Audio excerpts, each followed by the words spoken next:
What is up, ladies and gentlemen? We're back again. Fury Warrior 6.2. Some things have changed, some things are a little bit different, but not too much. So if you like your Fury Warrior the way it is, not much has changed, so don't worry too much. But let's go over everything anyway, just in case some of you are re-rolled and you know, you're not quite sure what's going on. So, stats. Priority system. What have we got? We're going crit, always crit, as much crit as possible, enchant crit, gem crit, crit is good, crit is god. We then want mastery. Mastery is actually right now, mastery, when you get into like the 700 item level-ish, mastery and crit are like so close. No matter what your simcraft says, I'd always prioritize crit just because it really makes our rotation smoother. But mastery is getting really strong for us, so definitely look out for your mastery items. After that we have haste. Haste is a little bit behind mastery, but it's still very good. Do not count out haste. If you can have an item that has haste on it, like, you know, it's not bad at all. Don't worry about haste. Haste is still good. And then we have multi-strike and versatility. They're okay. You know, if you have to have them, that's fine, but just try not to. I believe on my character right now, I actually have quite a lot of multi-strike. Yeah, 23% is quite a lot. Wouldn't worry about having that much at all. When you get into raid, it's more like 30, but you know, that's fine. We'll ignore that. So multi-strike and versatility, not too bad. But you really want to be going for crit mastery items or crit haste items. I wouldn't worry if it's one or the other. But crit mastery is definitely best in slot. So, one thing that changes with the stat priority. If you happen to pick up the class trinket, which is not our best in slot, by the way. It's not our best in slot. So class trinket is good as you're progressing, but eventually if you start killing mythic bosses, you will want to get different trinkets. The class trinket is not particularly strong compared to some of the other ones. But then again, that may change because the Fellburn trinket has been nerfed again and again and again. So have a look online and see what it's like at the time when you're watching this. But as for now, when this is being made, class trinket is not best in slot. But however, if you do have the class trinket, then you're going to have crit as your main stat, and then mastery and haste are actually equal. So there's not a gap there. Like, you could probably stack haste and you would still be okay because of the way the haste scaling works with the class trinket. So just something to bear in mind. Now we're going to move on to talents, and there's one thing that I've been saying in previous videos while I was testing on PTR, and I think I got it a bit wrong because I think I was just excited about the idea of having recklessness up constantly. But it is 100% fact that sudden death is still better than furious strikes. You will always want to be taking a sudden death, unless you just like the playstyle of furious strikes. If you're not raiding 100% seriously, you can do either one you like. It's still a lot of fun. Obviously, I'm referring to the 4-piece bonus where Furious Strikes takes off Recklessness cooldown time. But without the tier 17 4-piece bonus, Recklessness is such a bad cooldown in a way. Like, it's not a huge DPS increase. That actually sudden death over the duration of the fight is better. So it's something to bear in mind. Other talents are more or less the same. Nothing has really changed. If you want to go AoE, you're going to be taking Dragon Roar, Blade Storm, and Anger Management. Ravager, possibly, if there's a lot of standing still mobs. Perhaps something like Shadow Lord Iskar, or of course, if you're looking at Blackrock Foundry, you have Thogar or something like that. If lots of mobs are standing still and they need to be nuked quickly, then Ravager's okay, but even still, Anger Management and Blade Storm work much better. As you take the cooldown off of Blade Storm, you're going to have more DPS as the fight goes on. So just something to bear in mind. Single target, Stormbolt is still better because it uses more blank spots. You can fill more gaps in because it's only 30 seconds instead of a minute. And the DPS isn't that big a difference between Dragon Roar. In fact, it's a little bit more, I believe. So Stormbolt is single target. Then you can go Avatar Bloodbath. Avatar takes a bit of time to line up with things, so Bloodbath is easier, and Bloodbath I believe is about a 200 DPS increase depending on your gear, so Bloodbath generally wins out for me personally. But yeah, and then single target again, you're going to want to go Anger Management or Siegebreaker. Anger Management, Siegebreaker depends on the length of the fight. Long fights, Anger Management wins because you can get more cooldowns in. You may even be able to squeeze an extra Recklessness in, assuming you don't have 4-piece. And then as you go on, like shorter fights will be something like Siege Breaker, because then you get more burst in a smaller amount of time, works out better. So lots of situational stuff there. The warrior talents are fantastic this expansion, so you should be really happy with them. We have lots and lots of things to make sure that we are good for each fight, so it's really nice. So that's the talents for you there, guys. And next we're going to just move on to the rotation. So there's a few things I use for the rotation. Some of you guys may already know about it, some of my long-time viewers. But I use an add-on called Smash, and basically what it does is it's like an indicator for me. I don't use it for the rotation necessarily. It's more like, okay, so if I'm focusing on the fight, and say I need to move from something, I need to run from something, I've got a debuff, I need to move. It's more like, right, okay, so right now, I've done what I need to do, I get back into the fight, where am I in the rotation? Instead of checking my bars and scrolling around it, I can just look at this one big button here. And it tells me what I am. Yes, it is a rotational cooldown, but it is a rotational add-on rather, and it does help you with rotation, so if you need something like that, it's still a fantastic add-on.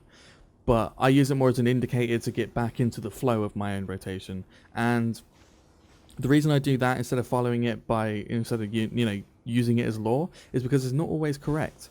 There are a few issues with it, and I will go into that. And I mainly fix them by using my weak auras and by using my brain. So the only issues I'd say Smash has is sudden death procs. It delays them, I believe is the best way to say it. It will delay sudden death procs, so you should always use sudden death procs the second it comes up, the absolute second it comes up, because once you've used it, you then have a better chance of it proccing again, because it just procs from melee swings. So you use it the second it comes up, doesn't matter what's going on, unless you're not enraged. You enrage and then you sudden death. Like it should be nearly instant. And the way I fix this is with my weak auras, which is this shiny thing here, which I have. It's one of these, that one, a sudden death. So I can always see my sudden death proc when this pops up here, and then I know that even though the icon isn't saying sudden death's up, I know it is up. And the other thing is, it can be a little bit weird under 20% health. So for that, I just got this come up, so I can just see 100% when the target is up. Makes it very, very obvious, and you know, that kind of thing. And the other thing it doesn't do very well, it doesn't track when you should be using Berserker Rage. And the thing is, it will just be like, oh, Berserker Rage is off cooldown. It doesn't say when or when you should use it. And this is very, very important for warriors. Berserker Rage is like the one thing we really, really need to be looking out for.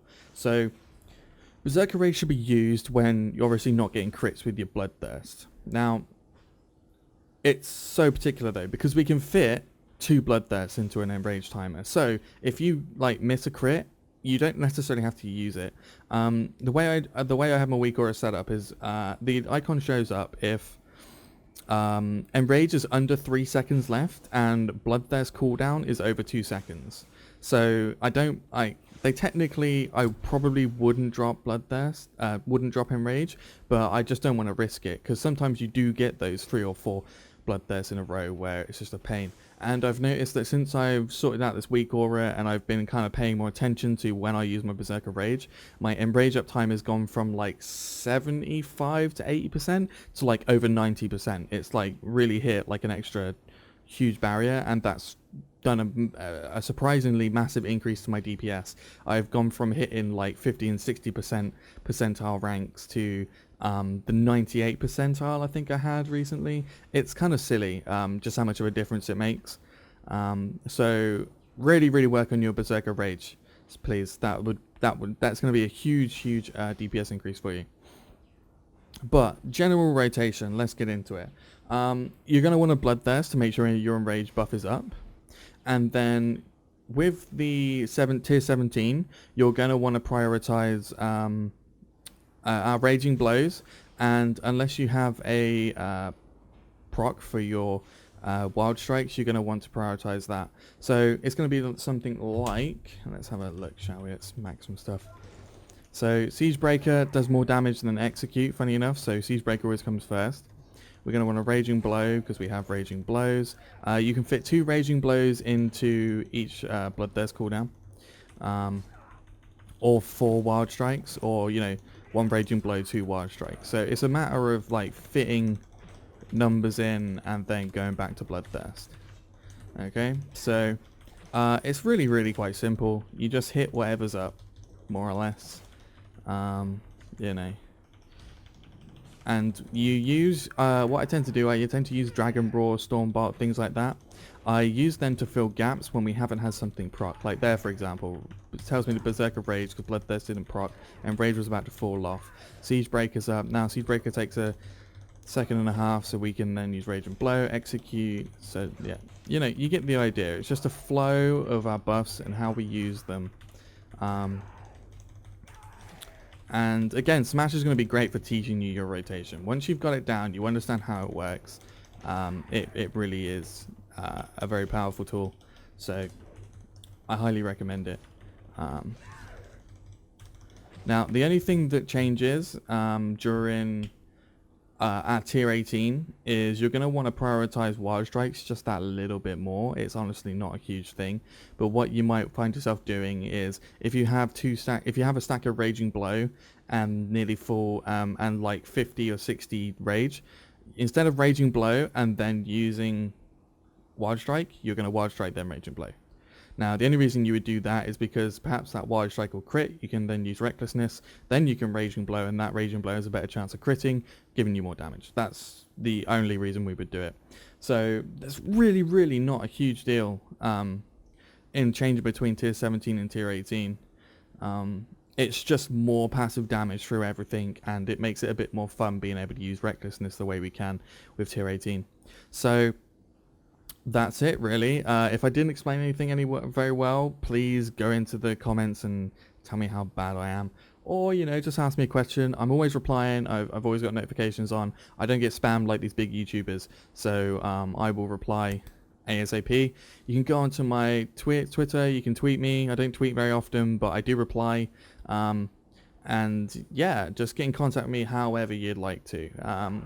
Another note, in case you're still watching, I have recently updated my team roster template, which you can go and have a look at if you want to get a roster for your team that automatically pulls everything off the armory, so you can make sure that your whole guild is, you know, enchanting and buffing and doing all the stuff they should be doing.